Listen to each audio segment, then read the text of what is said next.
It's that time of year we love. It is Goodreads Nominees time. So for this week, we're going to use a spinner wheel to spin to see what genre we're going to go to. And we're going to pick a book from there that I'm interested in reading. And I'll review it, of course, vlog style like normal. And yeah, let's see if we can get these down so that we know exactly how we're going to be voting, or I, at least, am going to be voting.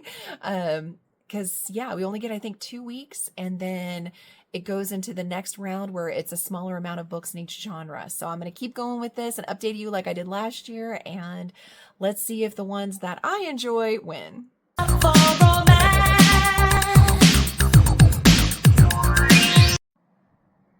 So exciting. We're going to start with looking at the fiction. So let's see what kind of fiction we have going on here. Ooh. Lots and lots of good ones. Oh my goodness. I've got some work to do because I've not read actually any of these. Okay, so let's go to mystery and thriller. Ooh, several of these I have done. Good. Does it say R rating on things? Oh, it does. If you go on it, it'll say rate the book. Oh, nice. Okay. Again, mystery and thriller, lots of good ones. I didn't care for this one as much. It doesn't say. I actually have read this one, but I was kind of bored with it. Okay, so I guess it won't show my rating. Oh, here we go. That one does. I wonder why Ghostwriter didn't. I'm gonna have to go back and look at that one. Oh, that one was a good one. I really liked that one. That was a good one too. But again, it's not showing my rating. I have to go and update all of that. Lots and lots of good ones. That's exciting. Romance. Ooh. Yup. I hate that it's not showing my ratings. I'll have to make sure I add those. Oh, yes. It's a fun series. A little dark, but fun. Oh, such good choices. Such good choices. Oh, I'm excited. It's going to be a good race this time. Oh, look at all of these. Yay. Oh, I really hope when I spin the wheel I get this. Because I had so much fun with several of these books. I really, really want to get this wheel. For the wheel to land on this one. Because I would have so much fun. That one was okay. I was disappointed, but it was okay. Okay, fantasy. I was disappointed. That one was okay. That one was really good. That blew me away. I was shocked how much I liked that one. I think I would have loved this one because I love the author. I just don't like second person. I don't like people saying you. This one was disappointing. I was sorry about that. Amazing. But again, you should like Babel if you're going to do Catabasis. I didn't like it as much as everybody else. That one was okay. Let's see. Going to the next category. I'm going to look at horror next. That one was okay. Again, Darcy Coates is hit or miss for me. I had to DNF that. Too much info dumping in the beginning. Rachel Harrison. Love it. I had to DNF. It was just too trippy for me. So freaking boring. Oh, it was the worst. This one's okay. I liked that. I thought that was really good. All right, so now we're going to go to a debut.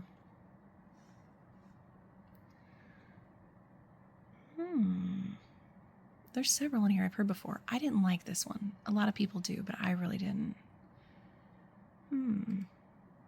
Okay. A lot of good choices here as well. They're doing great this year. I also want to make sure I do young adult fantasy and sci-fi. So let's see. Oh, yay, I'm glad that made it. I was disappointed because it felt like a knockoff, honestly, of the Chinese Cinderella story. I think it's Yinshin, something like that. I did a whole vlog on that. So, or not a whole vlog, my review, when I did my end of the month review. So, this was okay. I didn't like the ending as much. I was disappointed, to be honest. I expected more. I had to DNF. I got bored. I hate to say that because I love that author too, but I got bored. This made me cry. And this one was so beloved by people, but I had to DNF. I was just bored. I was not having a good time with it. But several good options. And then, of course, I want to do young adult fiction. Oh my goodness. Look at all these good ones. I have seen these all over. I've tried several times to get approved on NetGalley for that one, and I get denied every time. Loved this. Oh my gosh. It doesn't show the rating here, but 5 stars. I loved it. Thought it was really good. This one was good too. We did this for book club. I was surprised. I thought it was pretty good. All right. And then I might do a memoir. So let's take a look at memoir. Ooh. Oh, I'd love to read his story. I love him, Hawkeye. I've heard good things about this one as well. Of course, we all love Cher. Interesting. Okay, several good options, you guys. Well, let's spin the wheel and get going. We only have a few, days. I think it's 10 days or so, like 10 or 12 days. So let's get going.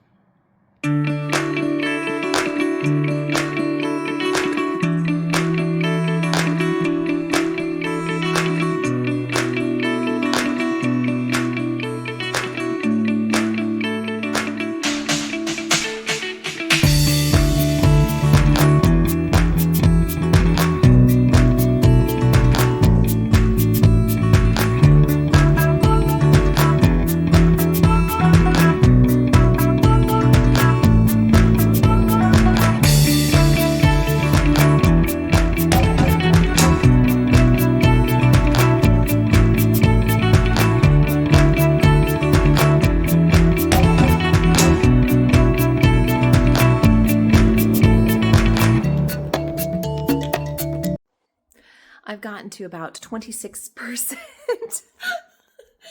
have a Rumble helping me. Thank you. Thanks for helping with the laundry. Oh, for heaven's sakes. Anyway, getting some choring done before I have to take Stevie to the vet.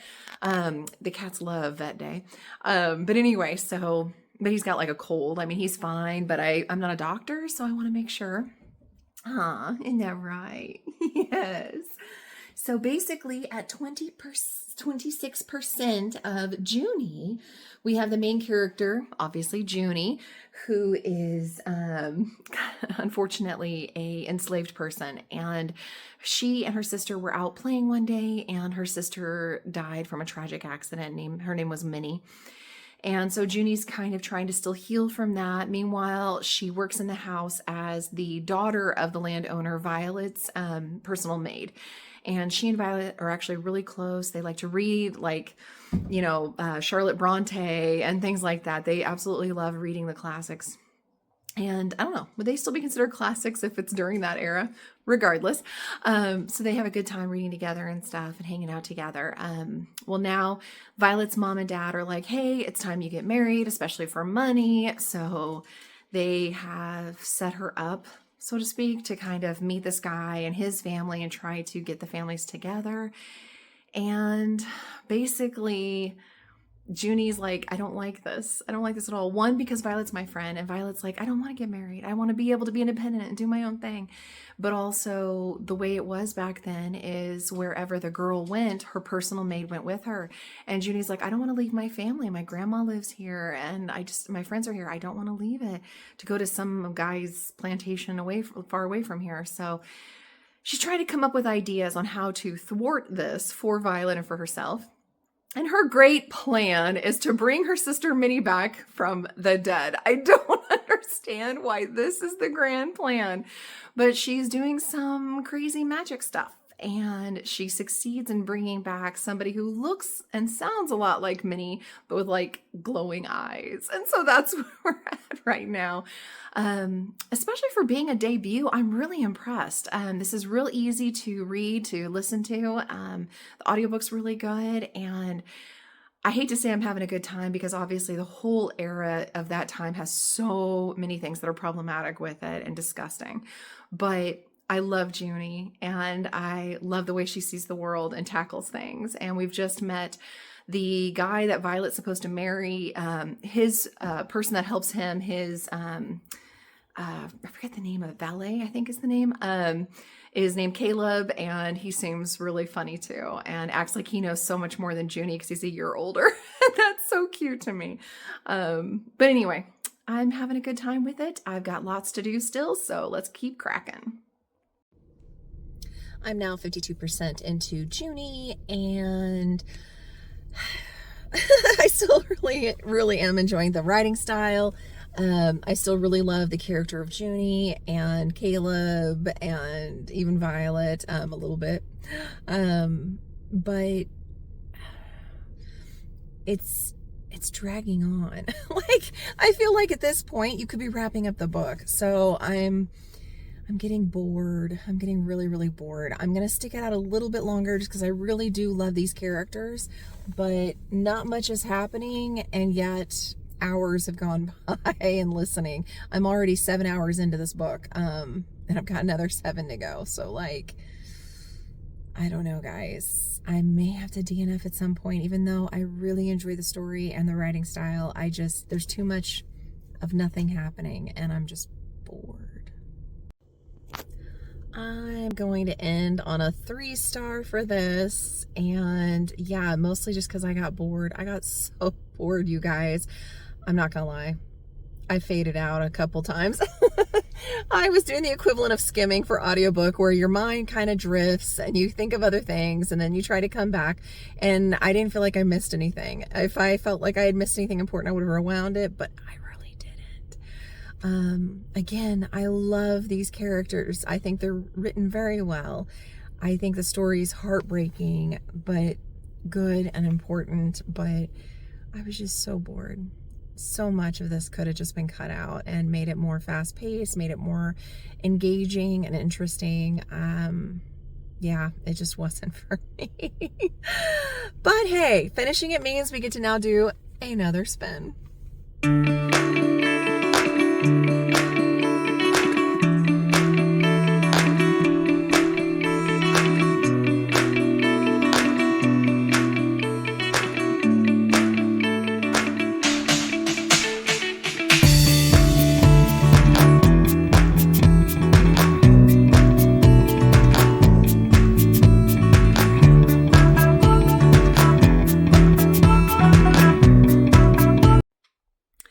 I am a little over 26% into Blood on Her Tongue, and it's weird.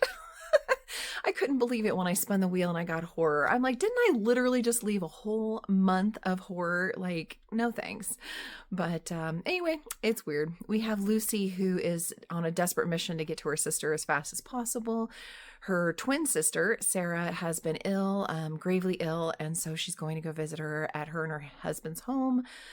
She gets there, and yeah, her twin's like emaciated and it just looks terrible. And we're slowly getting the story told that I think, because I'm only doing this in audio form, I don't have it physically in front of me, so I'm a little confused. But I think what's happened is her twin, Sarah, before she got sick, was doing an investigation, and she and these other inspectors found this body, and they call her the Bog Woman. And she was just really weird, like the way that things were like hammered into her skin and stuff, and rocks in her teeth and stuff like that. Like there were these really weird things around this body. And ever since this investigation, Sarah's been seeming off and started getting sicker and sicker and things like that. And so it's like we get a little piece of that investigation scene in between the current day, which has Lucy there, desperate to help her sister any way possible. So I'm wondering if it's going to be like a supernatural element where it's definitely got great gothic vibes though. I mean, this has got a good atmosphere. The author's doing a superb job of really making you feel like you're there. You're feeling things very viscerally. Like it's really well written. Just really weird. So, but I do wonder if it's not going to be like this bog woman was actually a vampire or something, or werewolf, and somehow bit Sarah, and that's why Sarah's now acting weird because she's transitioning. So we'll see. Okay, so it's gotten weirder.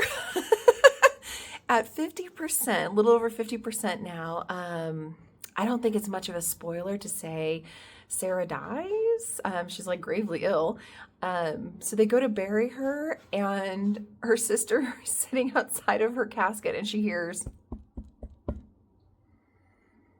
and she's like, if that's you, knock again. And sure enough, there's knocking again. I know. So yeah, so they unscrew the coffin lid, and she pops up, and she's like, thank God, I am so hungry. It's getting weirder, you guys. It's getting definitely weirder. Still liking it though. The hair. Oh my gosh, it's going crazy. I was playing in the towels with Rumble because he loves that. He loves being in the towels and hiding like a real Savannah cat. And so I was playing with him, and needless to say, the hair has now gotten staticky. Amazing. I did, however, finish. Oh yeah, are we still playing? Are we still playing? Oh my gosh, we're still playing. I did though. I finished Blood on Her Tongue. Oh my gosh, I did. Oh my gosh, I did. And it was good. It was so good. It was so weird. It was weird. I do love the relationship of the sisters. It made the book for me, as well as the author being just incredible at getting the gothic vibes and atmosphere, very spooky, very, very good. A huge heads up, there is some spice in this, and a huge heads up, a lot of body horror, like a lot. So if you're squeamish at all, especially about eyeballs, you may want to skip this one. But I am going to give it a 3-star. I just feel like it could have been a lot shorter, that there wasn't a whole lot that ended up happening. And so for that reason, I'm going to give it a 3, but I'm not mad that I read it. I'm glad I did. And in that horror section, probably the one I'm going to vote for, to be honest. So far, 2 for 2. The ones that I've read in each section, like the debut one, I'll probably also vote for that one. So not too shabby. So let's spin and see what else we can get.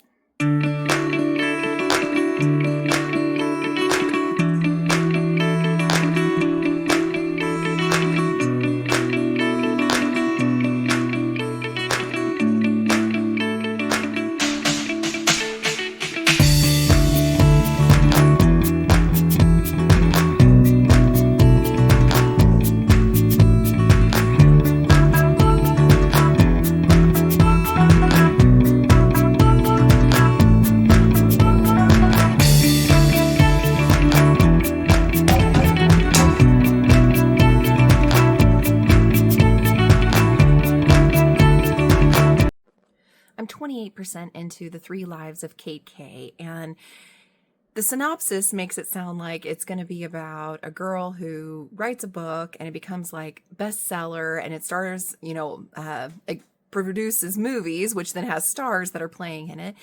And everybody's trying to figure out who this author is because it's a pseudonym, and nobody seems to know who KK actually is.